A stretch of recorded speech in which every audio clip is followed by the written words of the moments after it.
네, 명준우 운용력의 최고의 리스크 관리법 또 다시 한번 보시면서 되새겨 보시는 거 좋을 것 같고요. 자, 일단 4월에 기준금리가 동결됐습니다. 사상 최저 수준에서 더 이상 낮추지 않고 동결을 하는 모습이고요. 그리고 오늘 수정 경제 전망을 한국은행에서 발표를 하게 되는데 과연 3% 초반대까지만 낮추게 될지 아니면 2%대로 더 떨어뜨리게 될지 이런 부분들 시장에서 주목을 하고 있습니다. 외국계 금융기관과 외신에서는 현재 올해 우리나라 GDP 증가율 전망치 평균이 3.3%로 집계가 된다고 하네요. 이주열 한국은행 총재 기자회견 현장에서 그러한 이 한국은행에서 바라보는 우리 경제 내용들 알 수 있는데요. 기자회견 현장으로 함께 가보시죠. 지난번 저희들이 1월달 전망치를 내놓을 때 금년 성장을 3.4%로 전망한 바 있습니다. 1월 전망치에 비해서 0.3%포인트 하향 조정됐는데 이는 2014년에 GDP 실적치가 다시 또 집계가 되었고 또 금년 1, 4분기 실적치가 예상보다 부진했던 데 주로 기인을 하였습니다. 물가 전망치도 1, 4분기 실적치가 낮아진 점 그리고 국제 유가가 지난번 예상했던 것보다 더 낮아질 것으로 보이는 점 등을 반영하여 큰 폭으로 하향 조정되었습니다. 그러나 이 같은 경제 전망은 지난 3월 통화정책 방향 결정 회의 시에 예상했던 바와 크게 다르지 않은 것으로 저희들은 판단을 하고 있습니다. 금융통화위원회는 지난달을 포함해서 그간 3차례에 걸쳐서 그 금리 인하를 했는데 그 효과를 지켜볼 필요가 있다는 점 그리고 이번에 저희들이 내놓은 성장 및 물가 전망치가 낮아졌지만 이미 지난 3월에 이를 예상해서 기준금리를 낮췄고 금융중개지원대출 한도를 확대했다고 하는 점 그리고 세 번째로는 최근 가계대출의 높은 증가세에 유의할 필요가 있다는 점 등을 고려해서 기준금리를 현 수준에서 유지하기로 결정을 했습니다. 앞으로 통화정책은 완화 기조를 유지해서 성장세 회복을 계속 지원하되 금융 안정에도 유의하면서 운용해 나갈 계획입니다. 이 과정에서 새로 입수되는 데이터를 바탕으로 성장과 물가 경로의 상하방 리스크를 그런 리스크의 변화를 면밀히 점검해 나가도록 하겠습니다. 오늘 한국은행 기준금리를 현 수준에서 유지하기로 금통위가 결정을 했는데 이 결정에 한 분의 위원이 기준금리 인하 의견을 나타내었습니다. 네, 지금부터 질문을 받겠습니다. 질문을 하실 때는 소속과 성명을 말씀해 주시면 감사하겠습니다.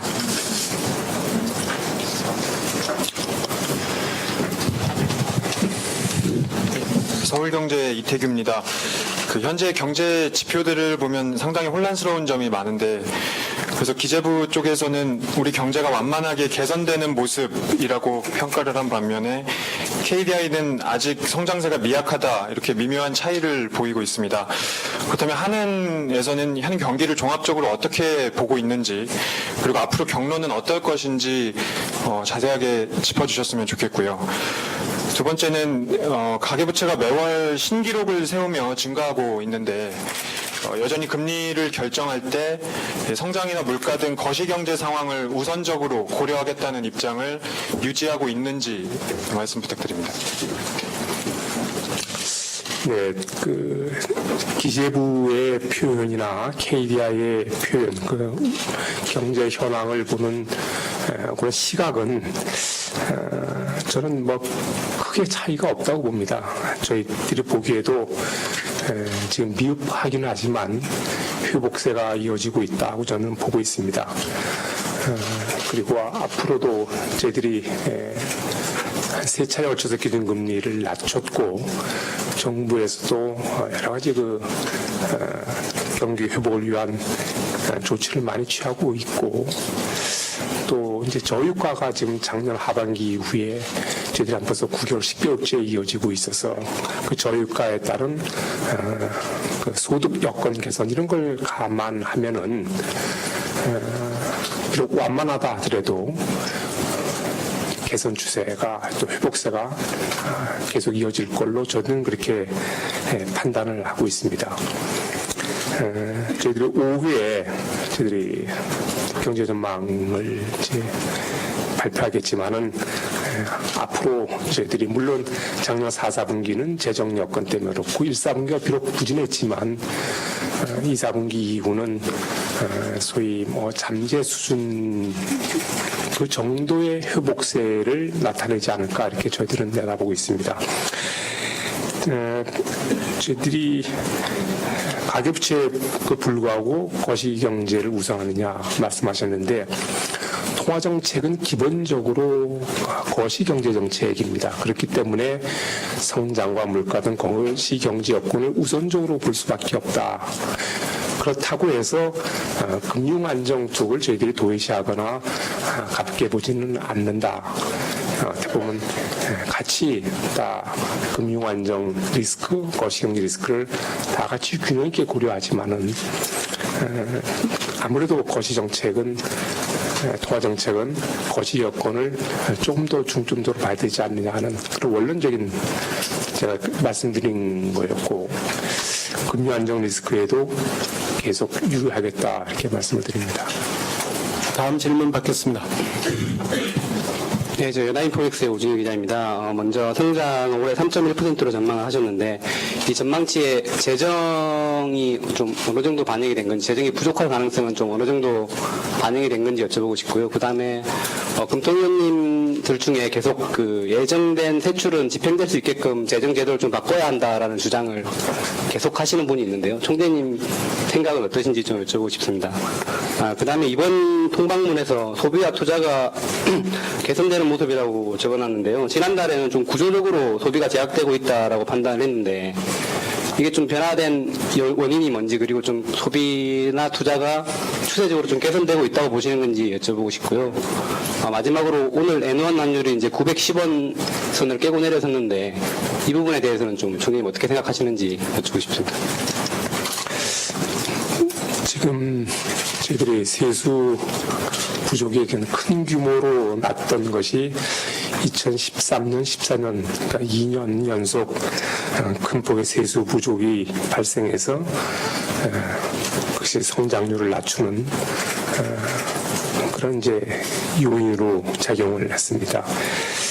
금년에도 성장과 물가 추세를 감안하면은 금년에도 세수 부족이 좀 저희들이 어느 정도는 예상을 좀 하고 있습니다. 그래서 저희들이 그 폭에 대해서는 조금 그 지난해만큼의 게 되질 않더라도 어떤 세수 부족이 좀 예상된다 생각해서 그것도 이 전망에 반영했다는 점을 제가 말씀을 드립니다. 세출 제도 개선이 아마 그건이죠. 그러니까 예정된 세출은 추경을 통해서라도 그 집행을 해야 되는 거 아니냐. 이제 막 그런 질문 아니었던가요? 오 기자님이 말씀하신 게? 예산 관련 제도를 좀 바꿔야 된다는 주장도 있고, 내용은 그 부분이 맞습니다. 추경 통해서라도 예정된 세출은 집행할 수 있게끔 해야 되는 거 아니냐라는 주장입니다. 제가 좀 전에 말씀드렸듯이 2년 연속 큰 폭의 세수 부족이 생겼고, 특히 이제 가까운 여로 지난해 4, 4분기를 보면 저희들이 4, 4분기 성장률 0.3%에 그친 것도 결정적으로 세수 부족의 기인을 했습니다. 그 세수 부족이 생기면은 그 당해년도 성장률에만 영향을 주는 것이 아니고 그 다음 해의 성장률에 크게 영향을 주게 되어 있습니다. 그런 걸 감안할 때 물론 추경 집행 요건이 상당히 좀 이렇게 엄격하게 되어 있고, 그다음에 재정 건전성도 저희들이 무시할 수 없어서 여러 가지 어려움이 있겠지만은 그래도 경기 회복을 위해서 또 성장세 회복 또 성장 잠재력 제고를 위해서 재정이 어느 정도는 좀 역할을 해줘야 된다고 이렇게 생각을 하고 있습니다. 소비 투자는 저희들이 2월에 좀 지표를 보면 조금 증가하는, 약간 개선하는 그런 긍정적인 신호가 나왔습니다. 이것이 추세적으로 앞으로 계속 이어질지는 저희들이 좀 더 지켜봐야 되겠습니다.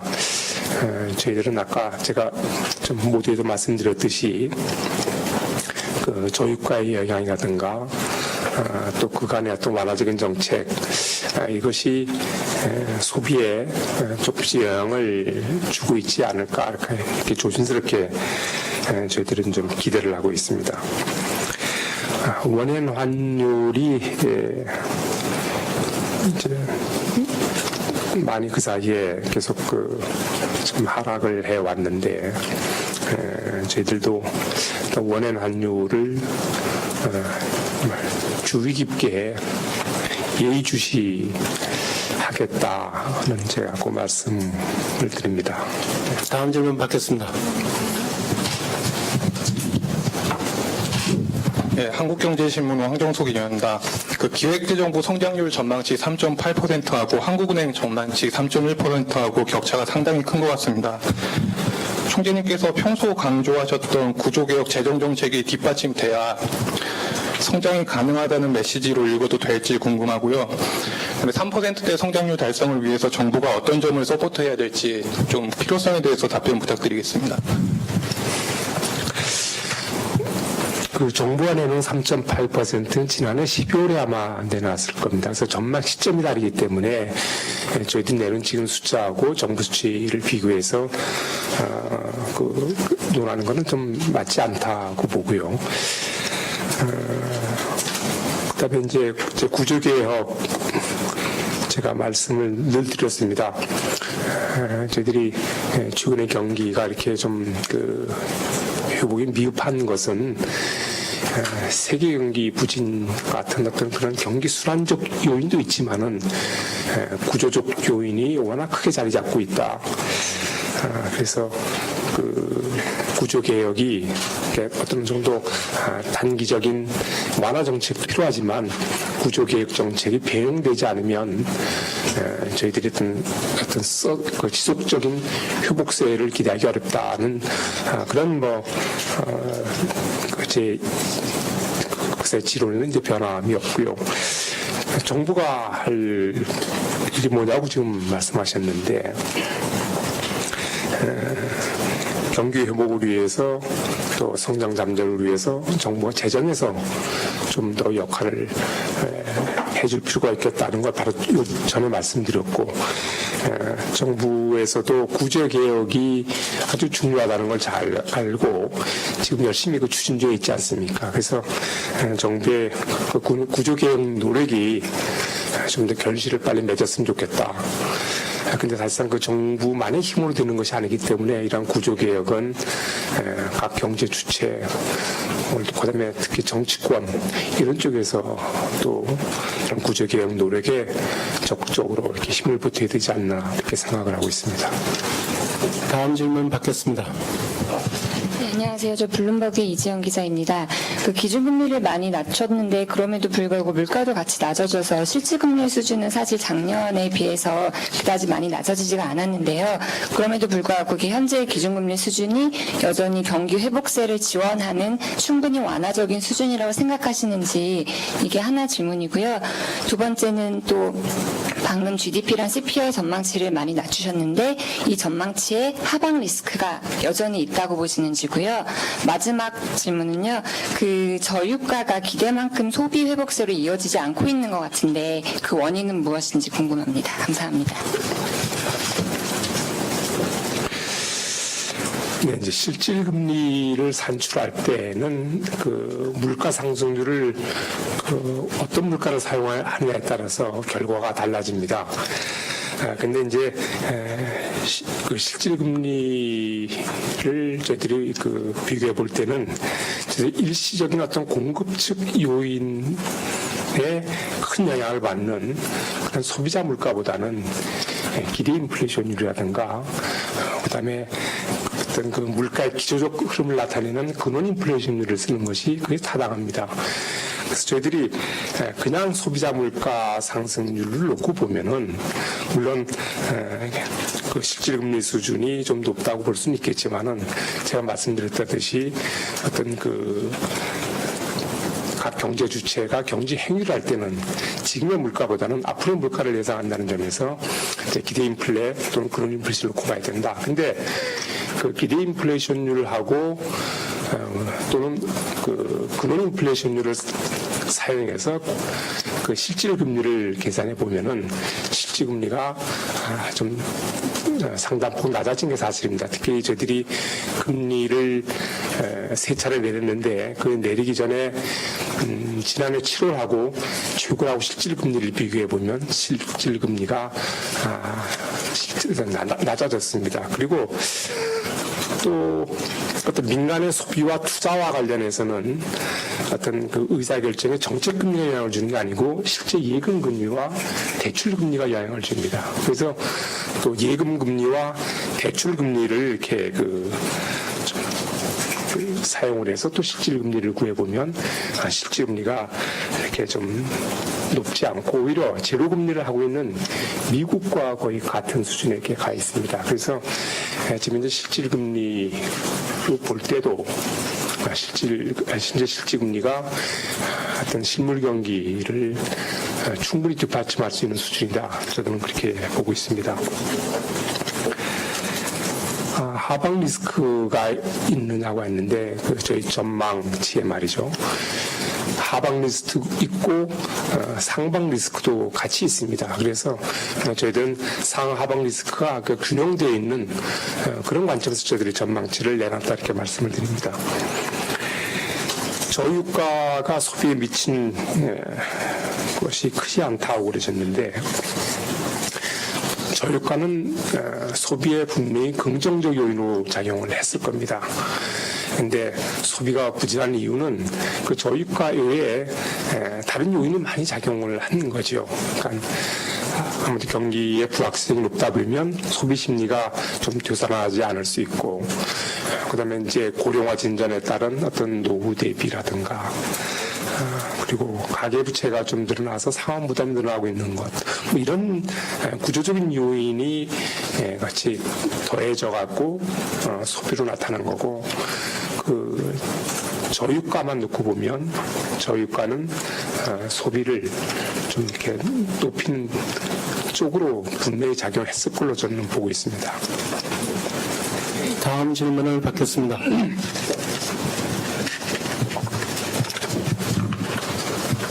로이터 통신 김세미 기자입니다. 그 3월 금리 인하가 그 이번 경제 전망이 얼만큼 반영이 됐는지, 그 만약 하지 않았다면 전망이 얼만큼 더 하향 조정됐을지 알려주시고요. 그다음에 3월 금리 인하 이후 가계 부채에 대한 그 금통위의 관심도가 어느 방향으로 바뀌었는지 좀 말씀 주시고, 그다음에 아까 거시 여건이 중요하다고 말씀을 하셨는데 그 페드의 이제 앞둔 금리 인상과 이제 거시 여건 중에서 어떤 게 조금 더 중점을 두고 지켜봐야 하는 건지 좀 알려주시면 감사하겠습니다. 저희들이 전망을 할 때는 뭐 사실상 그 이번뿐만 아니고 저희들이 그 지난해 하반기에 했던 두 차례 금리 인하의 효과를 저희들이 다 이렇게 고려하는 상황입니다. 저희들이 금리 인하의 효과가 뭐 아무리 빨라도 한 6개월 내지 1년 후에 나타난다는 점을 감안하면 작년 두 차례 금리 인하를 반영했고, 이번에 한 것도 분명히 그 하반기 어느 뭐 가서는 좀 영향을 줄 것으로 저는 그렇게 생각을 하고 있습니다. 가계부채 말씀인데, 가계부채는 저희들이 금리 결정할 때 늘 고려 대상입니다. 저희들이 아까 말씀드렸듯이 그런 성장과 물가 등 거시경제 여건과 금융 안정을 다 같이 고려를 해서 금리 결정을 한다. 근데 예를 들면 지난달에 3월달 금리 내린 것은 그런 가계부채 증가세가 높긴 하지만 어떤 그 성장의 하방 리스크에 좀 더 우선적으로 대응해야 되겠다고 하는 그 시급성 때문에 한 거지 가계부채 문제를 저희들이 전혀 닫아놓고 있는 건 아닙니다. 저희들이 3월달에 금리를 내리면 분명히 또 가계부채는 늘리는 쪽으로 작용을 할 것이기 때문에 가계부채에 대한 관심이 또 거기에 대한 우려가 저희들이 금통위원들이 전혀 다름이 없다 변한 게 아니고 여전히 늘 유의하고 있다 이렇게 말씀을 드립니다. 앞으로 금리 결정할 때 회대 금리 인상, 거시 여건 중 어느 것이 더 중요하냐고 하는데 둘 다 고려 사항입니다. 근데 제가 지난달에 말씀드렸듯이 페드의 금리 정책 방향이 분명히 고려 요인이긴 하지만 페드 금리 올린다고 해서 저들이 곧바로 올리는 같이 가는 거는 아니고 그런 것까지 다 감안한 거시경제, 금융안정 이런 걸 다 종합적으로 고려해서 득실을 따져보고 결정하겠다 이렇게 말씀을 드립니다. 다음 질문을 하시기 바랍니다.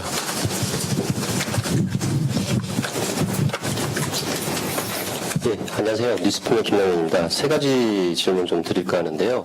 지난 1월 달에 성장률 전망치를 3.4%로 낮추시면서 총재님께서 하셨던 말씀을 보면 2014년도 전기비 성장률이 평균적으로 0.7%였고 올해는 전기비 1% 내외로 본다.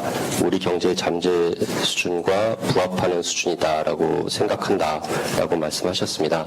그래서 어찌 보면 2월 효과보다는 올 성장 모멘텀은 유지되고 있다라고 말씀을 하셨는 걸로 풀이되는데요. 지금 3.1% 전망을 하는 게 이처럼 올해 성장 모멘텀이 있는 건지 계속되는 건지 이 부분 질문 좀 드리고 싶습니다. 그 다음에 두 번째 질문은 통방문구상에서 GDP 갭 마이너스 부분인데요. 상당 기간 지속될 것으로 판단된다라고 말씀을 하셨습니다. 지난달에는 마이너스 상태 지속 기간도 예상보다 길어질 것으로 판단된다라고 표현을 하셨는데 GDP 갭 마이너스 상태가 이게 조금 앞당겨지는 거로 판단을 하시는 건지 이 질문 드리고 싶고요. 세 번째 질문은 아까도 잠깐 질문이 나오긴 했습니다만 소비 투자 등 매수는 개선되는 모습을 나타냈다라고 통방문구에 써 있습니다. 개선이라는 표현이 들어갔고 총재님께서도 좀 조심스럽지만 좀 개선되고 있다라고 답변을 해주셨지만 이게 작년에 기준금리를 2.25%로 인하한 다음 달인 작년 9월에 보면 개선이라는 문구가 똑같이 나와요. 그러면서 소수 의견 동결이 있었고 그 다음 달에 또 같이 10월 달에 개선이라는 문구가 있으면서 추가 인하가 있었습니다. 오히려 이 문구를 내수회복이나 이런 쪽에 개선이라기보다는 다음 달이나 다다음 달 추가 인하에 대한 시그널이 아닌가라는 생각이 드는데 어떻게 봐야 되나요? 이상입니다. 세 번째 질문부터 답을 드리겠습니다. 그 당시에 개선 표현을 쓰고 그 다음 달 인하를 했는지는 제가 기억은 안 나지만 이달의 개선 표현을 인하 시그널로 보는 것은 정말 뭐라고 하나 기이하다고 합니까? 제발 그런 시그널로 안 받았으면 좋겠다 이렇게 말씀을 드리고 단지 그때는 이랬을 겁니다. 개선될 거라고 봤는데 안 좋아졌기 때문에 생각만큼 안 좋아졌기 때문에 제가 추측컨대는 세월호의 여파가 끝나지 않겠는가 하는 그런 기대가 늘 있었는데 그것이 점점 이연되면서 소비를 많이 억누르는 그런 결과가 나왔습니다. 그래서 개선될 것으로 봤었는데 실제 그러지 못해가지고 또 하방 리스크가 커져서 그래서 내렸을 겁니다. 물론 저희들이 이번에 소비 여건이 저희들이 2월달 지표를 보면 좀 살아나는 거 아닌가 하는 생각을 저희들이 좀 하고 있습니다. 그래서 이것이 추세적으로 갈지는 좀 지켜보겠다고 아까 말씀드렸는데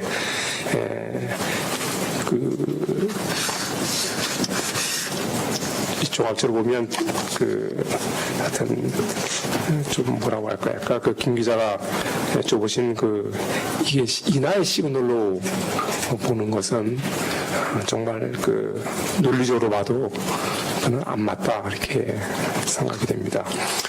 저희들이 앞으로 금리 정책은 제가 모두 발언에서 말씀드렸지만은 저희들이 이런 경제 흐름을 전망하고 있지만 이 흐름이 어떻게 바뀌느냐, 리스크가 어떻게 변하느냐 이제 거기에 거기에 달려 있다고 보시면 되겠습니다.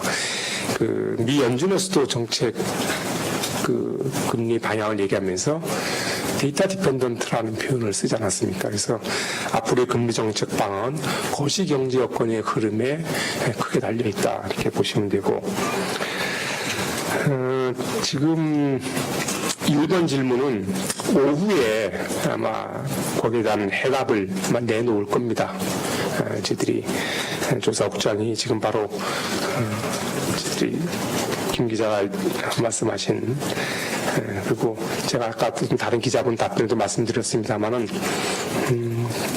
지금 4사분기, 1사분기 이렇게 실적이 나빠졌지만은 조금 2사분기부터는 회복되는 그런 기미가 현재는 저희들이 보이고 있기 때문에 2사분기부터는 완만하지만 회복세를 저희들은 기대를 또 예상을 하고 있습니다.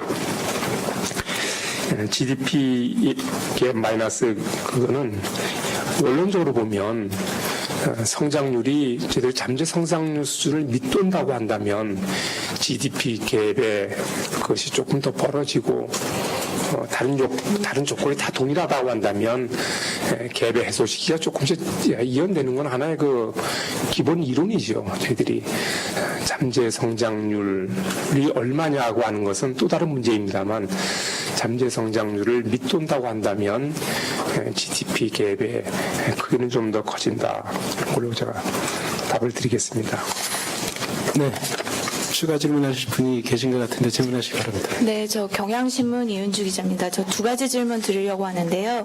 아까 총재님 답변 중에 2월달 소비와 투자가 좀 살아나는 모습에 대해서 이제 추세적인지는 지켜봐야겠지만 그동안 저유가와 완화적 정책이 효과를 미치는 걸로 이제 기대를 하신다고 말씀하셨는데 이 부분이 지난해 2차례 금리 인하 효과가 금융 부문을 거쳐서 실물 경제로 영향을 나타내는 좀 시점으로 파악을 하시는 건지 그 부분이 궁금하고요. 그다음에 수출 부진에 대해서 한은에서는 저유가 효과를 크게 설명을 하시는데 유가를 제외하더라도 뭐 엔화나 유로화의 약세 아니면 중국의 제조업 축적이나 중국의 경기도나 이런 걸로 좀 성장 동력이 많이 약해지는 것 아니냐는 우려도 나오고 있는데요. 수출 부분에 대한 판단 어떻게 하시는지도 궁금합니다. 네, 소비 투자 아까 제가 말씀드린 대로입니다.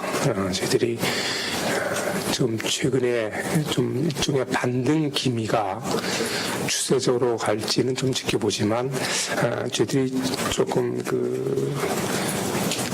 효과를 보면 지난번 금리나 2차례의 금리나 효과가 이제는 소비와 투자에 영향을 주는 그런 효과도 분명히 있다고 봅니다. 저희들이 지난해 8월에 내렸기 때문에 8개월이 지금 경과를 한 시점입니다. 그래서 금리 인하의 실물 경제 효과를 아까 말씀드렸듯이 6개월에서 1년 후 본다면 저희들이 그 효과를 정확히 발현하기는 물론 어렵다 하더라도 그런 완화적인 정책이 실물에 파급되는 그런 시기가 되지 않았나 이렇게 보고 있습니다.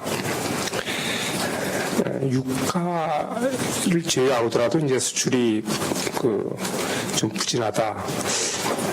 저희들이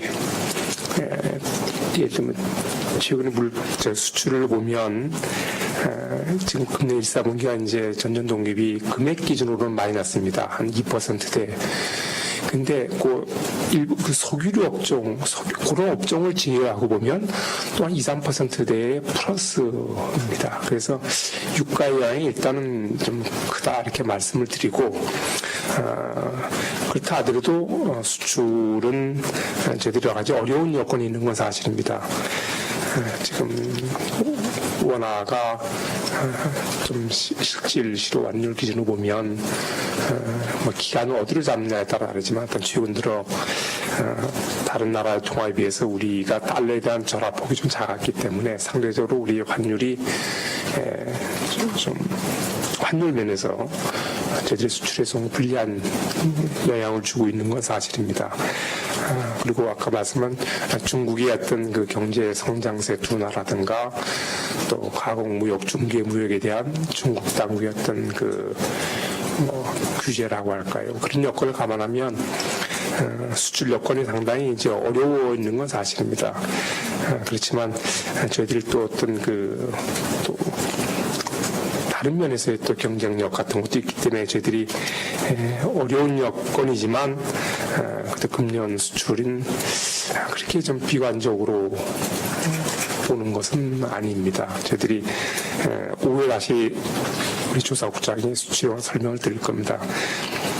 저희들이 이런 그 모든 걸 감안해서 일단 수출 전망을 하고 있고 결론적으로 말씀드리면 여러 가지 수출 여건이 금년에 녹록지 않다는 건 저희들도 이렇게 인식을 같이 하고 있습니다. 네, 추가 질문이 한 분 더 계신 것 같은데 질문하시기 바랍니다. 네, 안녕하세요. 아시아경제신문의 이은정입니다. 총재님께서 좀 전에 지금 실물 금리가 미국의 제로 금리 수준이라고 말씀을 하셨는데요. 앞으로 우리나라가 우리 금통에서 기준금리를 인하할 여지가 추가로 더 있는지 좀 궁금하고요. 또 미국에서 금리 인상 시점이 지금 최근 들어서 좀 늦어질 수 있을 거라는 얘기들이 나오고 있는데 한국은행에서 보는 시점은 좀 언제적으로 판단하고 있는지 궁금합니다.